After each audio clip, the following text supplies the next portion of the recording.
원스 어폰 어 타임 인 아메리카는 세르지오 레오네가 해리 그레이, 더 후즈를 원작으로 연출한 빼어난 범죄 서사시이다.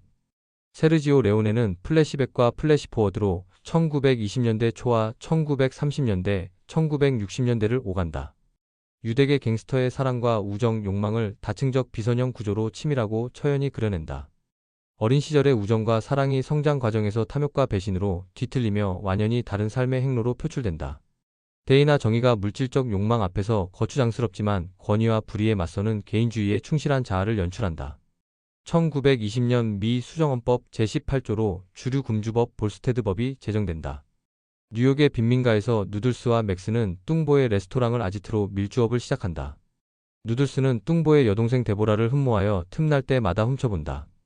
밀주로 번 돈은 기차역 물품 보관함에 보관하고 열쇠는 뚱보가 관리한다. 누들스는 지하경제 이권 다툼으로 도미닉이 죽자 어른 깡패 벅시를 살해하고 수감된다. 1932년 10년의 복역을 끝내고 출소한 누들스는 뉴욕으로 돌아온다. 1933년 과감한 뉴딜 정책으로 적극적 유효 수요를 촉발시킨 프랭클린 델러노 루스벨트는 주류 금주법을 폐지한다.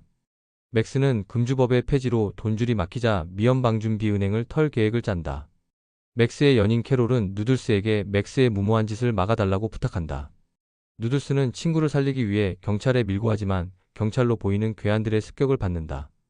패시와 짝눈이 사망하고 맥스의 시체는 형체를 알아보기 어렵게 불에 타 버려진다. 뚱보에게 열쇠를 건네받아 찾아간 기차역 물품 보관함엔 돈이 한 푼도 없다. 누가 그 돈을 다 가져간 것인가?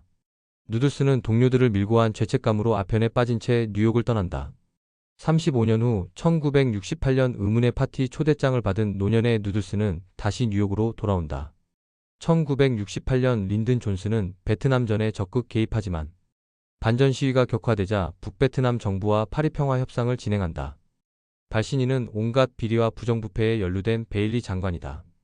정치 생명이 끝장나기 직전 누들스에게 자신이 맥스임을 고백한다.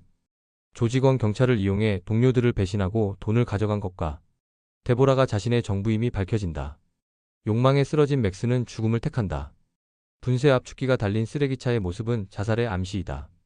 누들스는 잃어버린 시간들을 회상하며 몽롱한 웃음을 짓는다. 물질적 개인주의 욕망 앞에서 정의와 우정, 사랑은 거추장스런 사치이다.